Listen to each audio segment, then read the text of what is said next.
Messieurs et dames, très chers nouveaux confrères, vous voici à la date de ce jour, franchir le Rubicon de la vie estudiantine. Vous voilà au début d'une nouvelle carrière, d'une profession non aisée et non facile. Vie qui casse avec la routine des quatre murs qui vous ont entouré et vous ont contraint à rester assis devant une seule personne qui avait le monopole du savoir, le professeur.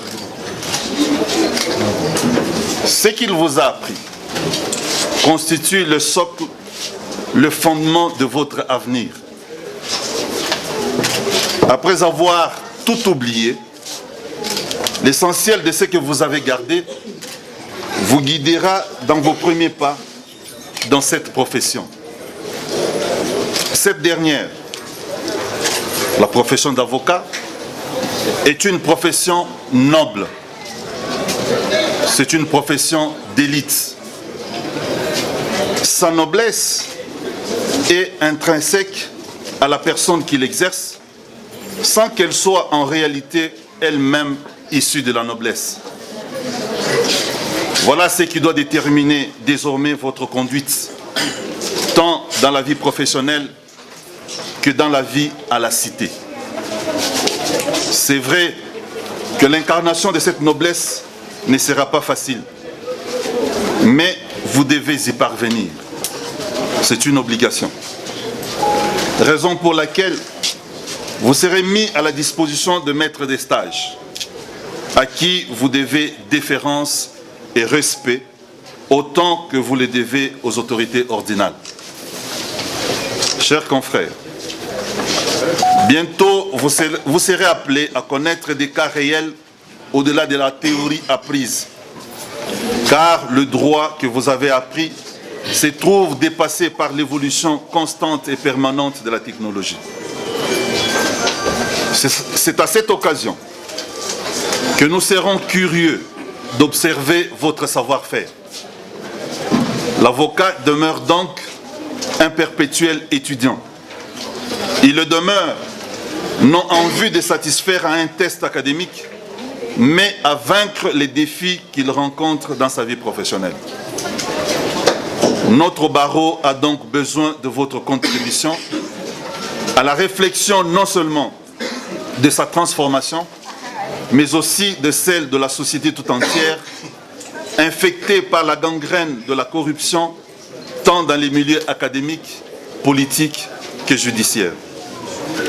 Chers confrères, il me revient à cet instant de vous informer que vous pouvez perdre les procès, soit parce que vous les avez mal initiés, soit parce que vous en avez mal assuré la défense. Il faut le retenir pour toujours. Dans ce cas, vous éviterez de créer des procédures dilatoires. Vous éviterez de recourir à la corruption. Vous éviterez les trafics d'influence. Et vous éviterez de faire obstruction aux décisions judiciaires définitives déjà rendues. Je vous informe que la déontologie de l'avocat existe et ces règles s'appliqueront sur vous. Retenez-le.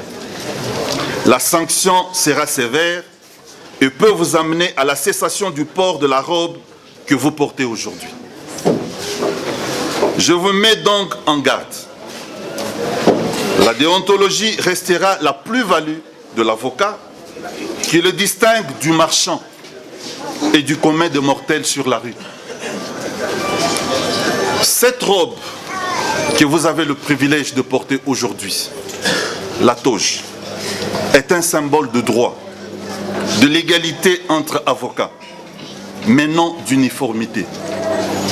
Car notre uniformité s'articulera autour du respect des règles qui régissent notre profession. Je vous j'invite chacun de vous de se battre pour le respect des règles déontologique par tous. Sinon, l'avenir de notre profession sera sacrifié. Désormais, la société vous observera dans toute votre conduite. Et c'est cette conduite qui déterminera l'avenir de votre profession. Je fustige donc tout comportement marginaliste. Vous prendrez soin de cette robe que vous portez, que vous ne porterez qu'à l'occasion de l'accomplissement d'une activité professionnelle. Vous éviterez de la trimballer sur la voie publique et sur des mototaxis. Vous éviterez de la porter sans chaussettes, comme j'en ai vu ici dans la salle. Rassurez-vous que si on s'en était rendu compte avant la prestation de serment, on vous aurait empêché de prêter serment. Et donc c'est indigne pour un avocat de porter cette robe avec des ketchs, avec des sandales, avec des babouches et des chaussures sans chaussettes. Vous devez aujourd'hui cesser d'être des jeunes premiers. Vous devez aujourd'hui faire la différence à la cité. Il faut que ceux qui vous ont connu avant ce jour contemplent que vous avez changé la manière de vivre. Et pour cela, le Conseil de l'ordre sera derrière vous. Vous n'userez pas de la qualité et de la toge que vous avez pour pouvoir causer des dégâts dans la cité. La toge mérite d'être respectée, cachée et protégée dans un sac approprié. C'est pour dire, lorsqu'on vous verra trimballer la toge sous les aisselles dans la rue, nous sommes en droit de vous poursuivre disciplinairement.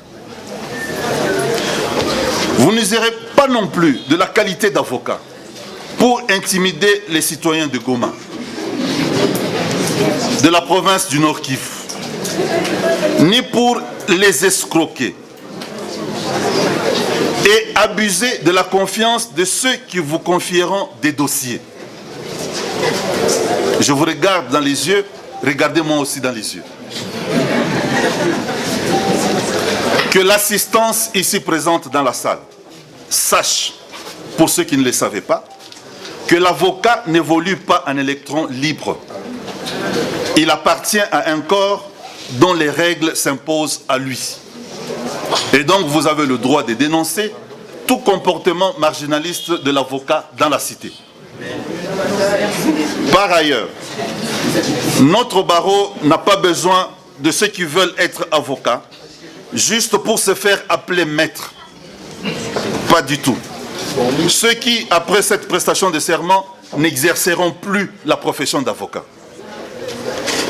Le barreau n'est pas un passage de blanchiment de vos curriculum vitae, ni un tremplin dont on doit se servir en attendant de trouver mieux ailleurs.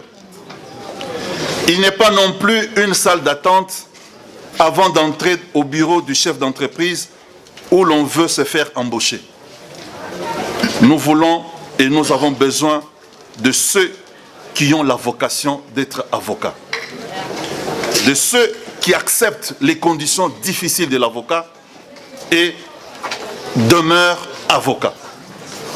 Soyez donc déterminés, dévoués, même si cela vous décevra au départ.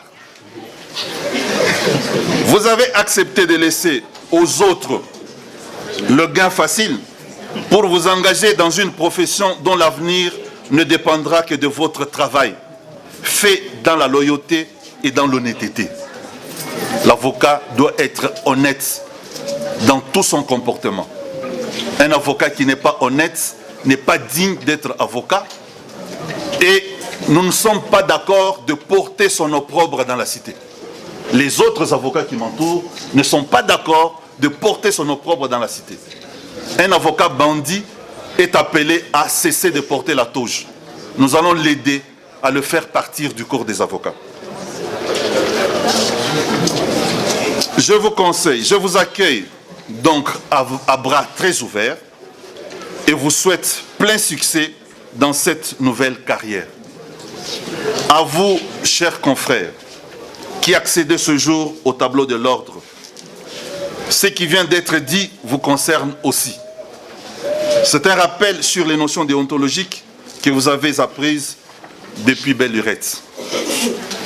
Aujourd'hui, en principe, vous êtes jugés des avocats dignes de ce nom et capables de pouvoir encadrer les autres, capables d'évoluer seuls.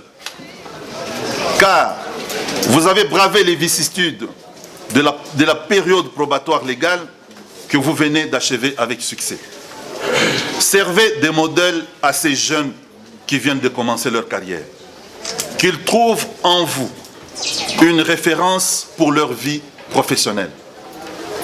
À ceux qui sont inscrits au tableau sans avoir fait le stage et sans avoir suivi le cours de déontologie, je vous invite à le suivre à la toute prochaine session qu'il sera organisée. Faute de quoi, le Conseil de l'ordre se verra dans l'obligation de vous retirer la qualité d'avocat. Vous ne l'avez pas cherché pour aller prester ailleurs. Vous ne l'avez pas cherché pour porter seulement le nom. Partout où vous passez, qu'on vous appelle maître. Et quand vous n'allez pas prester, nous allons vous ramener à l'ordre. Parce que les règles sont là pour vous suivre. À vous tous, je souhaite une fructueuse carrière d'avocat au sein de notre barreau de Goma.